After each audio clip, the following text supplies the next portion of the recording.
sehrlab chiqaman va 10 daqiqadan so'ng mana shunday sehrlarga ega bo'la oldim. Eng mukammal nayza. Qandaydir sababga ko'ra unga mending qo'shib bo'lmas ekan. Mayli keling qanchalik kuchli ekanligini ko'ramiz. Yo xudoyim, oddiy ursamchi. Bu juda ham dahshat. Qanday qilib bu Minecraftda bor? Mayli, bu yerda hozircha 0 ta tovuq bor. Shuning uchun keling 3-savolga o'tamiz. Turkiya nayzadan foydalana oladimi? Bilaman, bu ahmoqona savol, ammo men buni tezda sinab ko'rmoqchiman.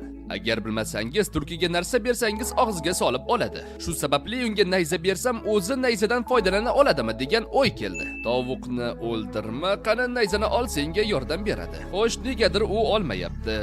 Nima bersam hech narsani olmayapti negadir bu Turkiya. Xo'p, menda meva bor, qani olchi. Ana endi bo'ldi, yaxshi. Yaxshi bo'ldi, endi uning og'zida hech narsa yo'q. Nayzani ol. O, ajoyib. Endi u jang qilish uchun uni tovuqlar oldiga olib borishim kerak. Agar u qafasga sakrab qolsa-chi? Qani olg'a, jang qil. Nega u qochib ketyapti? Tushunib bo'lmayapti. Nega sakryapti? O, yaxshi. O, ishlayapti. Ha, yaxshi ishlayapti. Yo xudoyim, men qotil tulkini yaratdim. Menda savol bor. Nega qafasni tashqarisida tovuqlar yuribdi?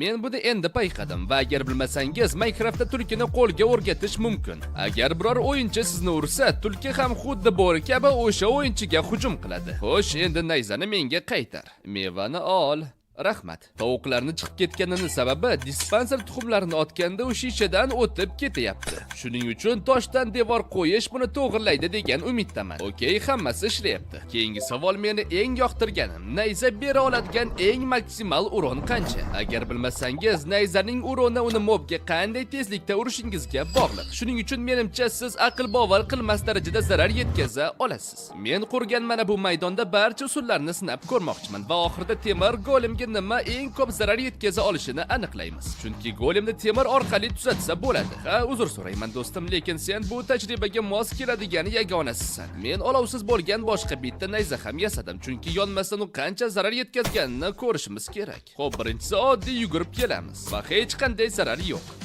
Xo'p, ikkinchisi men ikkinchi darajali kuch damlamasini tayyorlayman. Xo'sh, ichamiz va qancha uron bo'lar ekan? Hali ham hech narsa, chunki biz oddiy narsalardan